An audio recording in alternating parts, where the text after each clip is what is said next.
Esse é um bom momento para quem sonha com a compra de um imóvel, mas o aquecimento do mercado imobiliário fez aumentar também as reclamações. Uma delas se refere à taxa de interveniência. Ela é cobrada pelas construtoras quando o comprador não faz o financiamento com a instituição que é a parceira do empreendimento. Ao comprar o apartamento, o Renato até tentou fazer o financiamento com o banco indicado pela construtora. Mesmo tentando fazer o financiamento com o banco da construtora, não consegui. O financiamento foi aprovado com facilidade no banco em que já era cliente. Por conta da mudança, a construtora cobrou R$ 2.500. É a taxa de interveniência. Representantes do setor imobiliário dizem que é para cobrir custos com a transferência da documentação. Não importa se a taxa pela troca do banco que fará o financiamento do imóvel está ou não prevista no contrato. A cobrança é considerada ilegal pelas entidades de defesa dos consumidores e dos mutuários.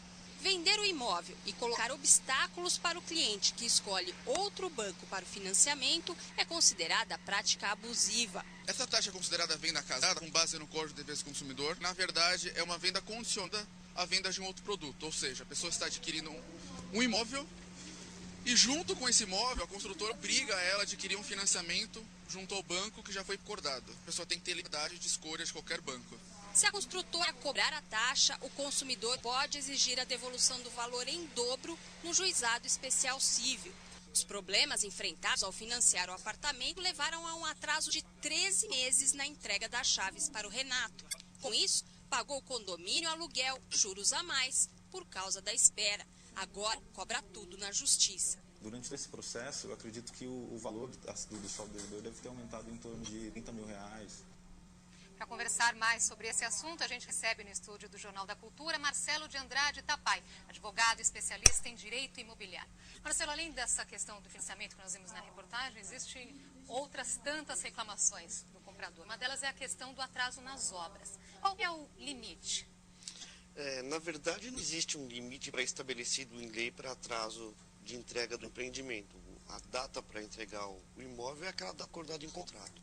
O que muito se pratica hoje em todos ou na maioria dos contratos desse imobiliário são que eles inserem uma cláusula de prorrogação de prazo para tentar jogar essa entrega para depois daquela data que inicialmente haviam prometido para o comprador. Mas essa cláusula também é ilegal. Ela é ilegal por uma série de motivos. Primeiro, que ela causa um desequilíbrio entre as partes, ou seja, o comprador ele não pode atrasar nem uma semana o pagamento da parcela, ele vai ter que pagar multa, juros, correção.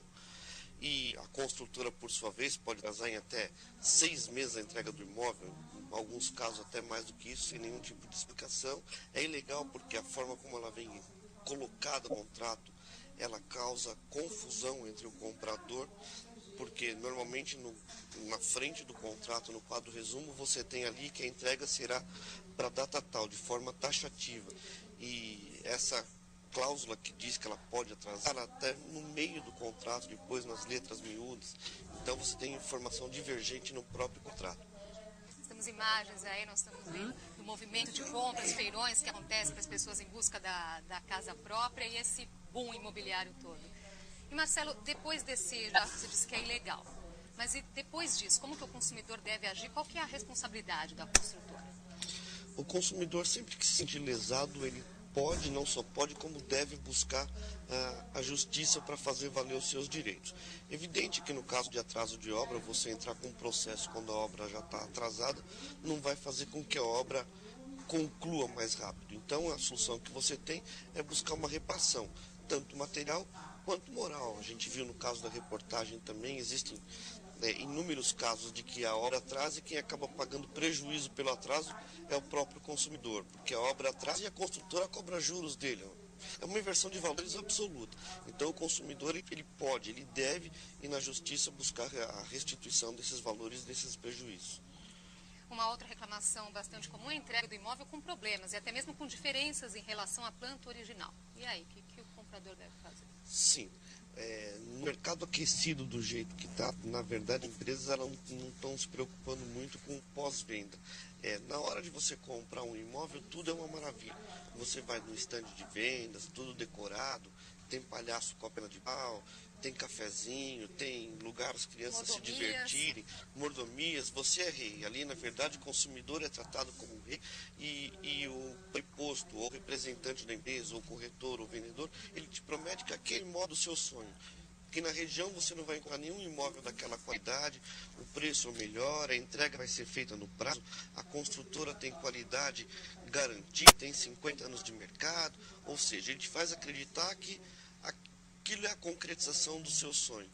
Depois, no pós-venda, ou no momento da entrega, ou logo após você ter realizado a venda, você já não consegue mais falar com ninguém da construtora.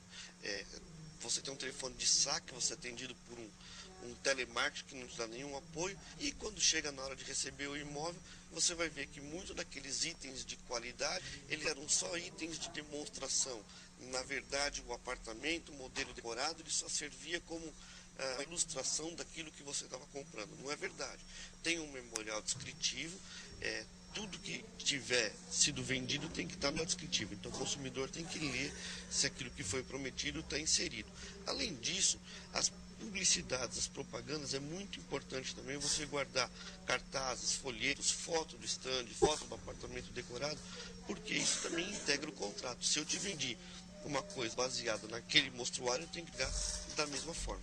Marcelo, muitas vezes com esses problemas todos, a vida da pessoa vira de cabeça para baixo. Muitas vezes com casamento marcado, gastos, algumas contas que já foram pagas, às vezes um aluguel que a pessoa precisa pagar e não estava mais contando com isso. Aí cabe até mesmo uma ação por danos morais? Sim, cabe. Na verdade, só quem atende o consumidor do pós-venda no dia a dia sabe do drama de cada família. Para as construtoras isso é um negócio, é número. Agora, para cada pessoa envolvida num negócio desse, é a vida. Ou seja, a grande maioria das pessoas que compram imóveis é a realização de um sonho. É o dinheiro de anos de trabalho, a poupança de uma vida, são tostões. Então, todos eles se propõem, eles acreditam nesse sonho, eles investem nesse sonho, eles acreditam na empresa que vendeu esse imóvel para eles e se programam para isso, acreditando piamente naquilo que foi prometido. Normalmente, os folhetos publicitários, eles são coloridos, eles prometem, mude no mês tal, mude no mês Y, a pessoa acredita nisso, acredita na data do contrato, com base nisso, ela se programa a vida.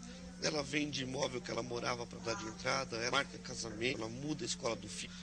E depois ela não recebe o imóvel, ela fica desabrigada do próprio imóvel. Marcelo, eu gostaria de saber a sua opinião sobre essa questão que nós vimos na reportagem, dessa taxa de interveniência, na questão do financiamento. Isso é legal? É ilegal.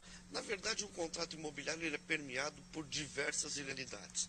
O que falta realmente no país é uma agência que regule esses contratos e uma maior atenção sobre isso, porque além da taxa de interveniência, as empresas normalmente cobram a tal da taxa SAT, que é o Serviço de Assistência Técnica Imobiliária, cobra assessoria jurídica, cobram a corretagem. É importante isso, a corretagem deve ser paga pela construtora. É ilegal cobrar do consumidor e ele pode pleitear também a devolução da taxa de corretagem na justiça.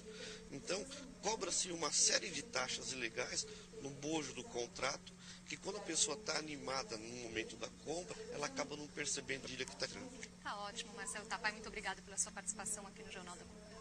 Obrigado, convite. A seguir,